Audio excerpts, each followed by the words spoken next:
the uncle and nephew. If any one of my good readers has ever had the misfortune to cut themselves with glass, they know how much it hurts, and how long a time it takes to heal. Whenever Maria tried to get up, she felt very dizzy, and so it continued for a whole week, during which time she was obliged to remain in bed. But at last she became entirely well and could play about the chamber as merrily as ever. Everything in the glass case looked prettily, for the trees and flowers and houses and beautiful puppets stood there as new and bright as ever. But, best of all, Maria found her dear Nutcracker again. He stood on the second shelf and smiled upon her with a good, sound set of teeth, in the midst of all the pleasure which she felt in gazing at her favourite. A pang went through her heart when she thought that Godfather Drosselmeyer's story had been nothing else but the history of the Nutcracker and of his quarrel with Lady Mouserings and her son. She knew well enough that her Nutcracker could be none other than the young Drosselmeyer of Nuremberg. Godfather Drosselmeyer's agreeable, but now, alas, enchanted nephew, for that the skilful watchmaker at the court of Pirlipat's father was the Councillor Drosselmeyer himself, she did not doubt for an instant, even while he was telling the story. "But why was it that your uncle did not help you?" "Why did he not help you?" complained Maria, as it became clearer and clearer to her mind that in that battle which she saw, Nutcracker's crown and kingdom were at stake. Were not all the other puppets subject to him? And is it not plain that the prophecy of the astronomer has been fulfilled, that young Drosselmeyer is prince and king of the puppets? While the shrewd Maria explained and arranged all this so well in her mind, she believed, since she had seen Nutcracker and his vassals in life and motion, that they actually did live and move. But that was not so. Everything in the glass case remained stiff and lifeless. Yet Maria, far from giving up her conviction, cast all the blame upon the magic of Lady Mouserings and her 7-headed son. "But if you are not able to move or to talk to me, dear Master Drosselmeyer," she said aloud to the Nutcracker, "yet I know well enough that you understand me, and know what a good friend I am to you. You may depend on my help, and I will beg of your uncle to bring his skill to your assistance whenever you have need of it." Nutcracker remained still and motionless, but it seemed to Maria as if a gentle sigh was breathed in the glass case, so that the panes trembled, scarce audibly indeed, but with a strange, sweet tone, and a voice rang out like a little bell. "Maria mine, I'll be thine, and thou mine, Maria mine." Maria felt, in the cold shuddering that crept over her, a singular pleasure. Twilight had come on. The doctor, with Godfather Drosselmeyer, entered the sitting-room, and it was not long before Louise had arranged the tea-table, and all sat around, talking cheerfully of various things. Maria had very quietly taken her little armchair and seated herself close at Godfather Drosselmeyer's feet. During a moment, when they were all silent, she looked up with her large blue eyes in the Councillor's face and said, "I know, dear Godfather Drosselmeyer, that my Nutcracker is your nephew, the young Drosselmeyer of Nürnberg. And he has become a prince, or a king rather, as your companion, the astronomer, foretold. All has turned out exactly so. You know, now that he is at war with the son of Lady Mouserings, with the hateful Mouse King. Why do you not help him? Maria then related the whole course of the battle, just as she had seen it, and was often interrupted by the loud laughter of her mother and Louise.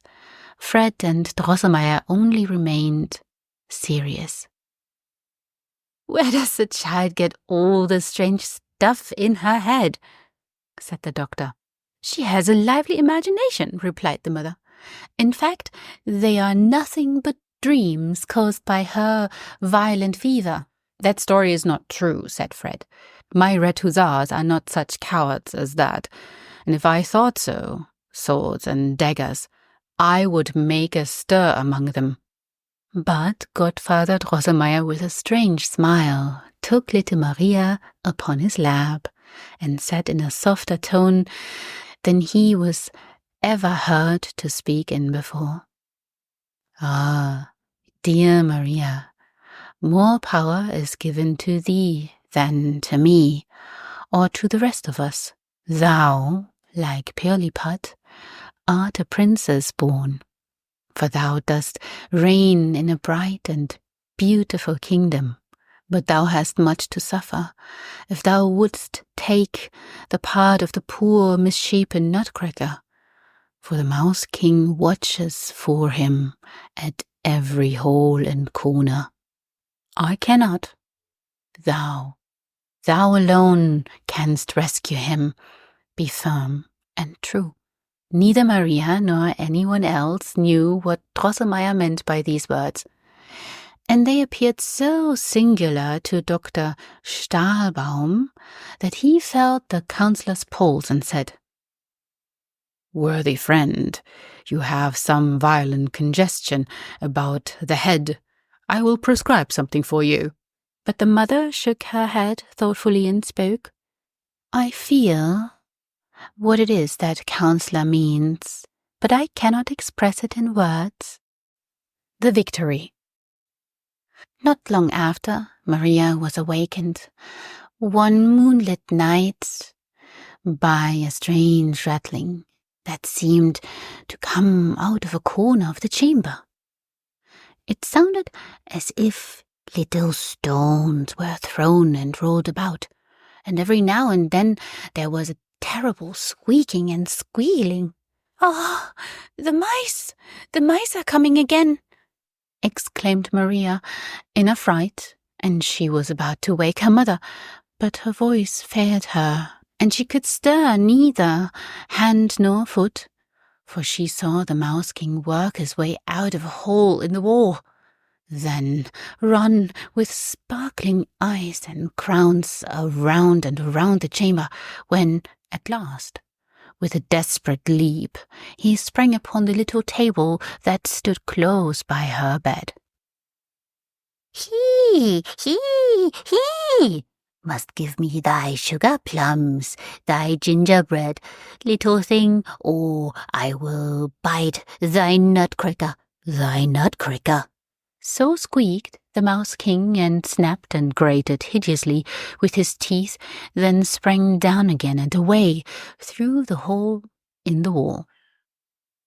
Maria was so distressed by this occurrence that she looked very pale in the morning and was scarcely able to say a word. 100 times she was going to inform her mother or Louise of what had happened, or at least to tell Fred. But she thought, no one will believe me, and I shall only be laughed at. This, at least, was very clear, that if she wished to save little Nutcracker, she must give up her sugar plums and her gingerbread. So, in the evening, she laid all that she had, and she had a great deal, down before the foot of the glass case. The next morning her mother said, "It is strange what brings the mice all at once into the sitting room.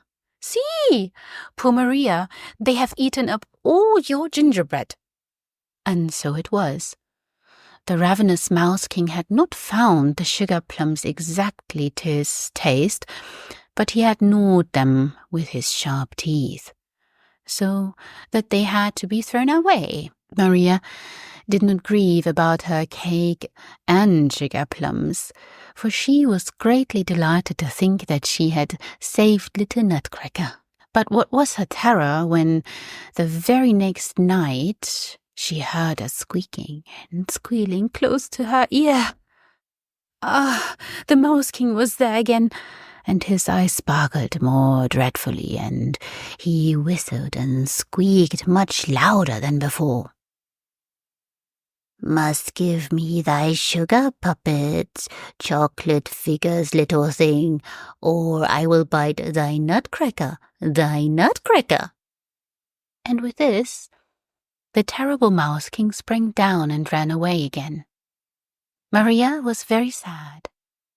She went the next morning to the glass case and gazed with the most sorrowful looks at her sugar and chocolate figures. And her grief was reasonable, for thou canst not imagine, my attentive reader, what beautiful figures of sugar and chocolate little Maria Stahlbaum possessed. A pretty shepherd and shepherdess watched a whole flock of milk-white lambs, while a little dog frisked about them. Next came 2 letter carriers with letters in their hands, and then 4 neat pairs of nicely dressed boys and girls with gay ribbons rocked at seesaw upon as many boards, white and smooth as marble. Behind some dancers stood Farmer Caraway and the Maid of Orleans. These Maria did not care so much about, but close in a corner stood her darling, a little red-cheeked baby, and now the tears came into her eyes. "Oh, dear Master Drosselmeyer," she said, turning to Nutcracker. "There's nothing that I will not do to save you, but this is very hard."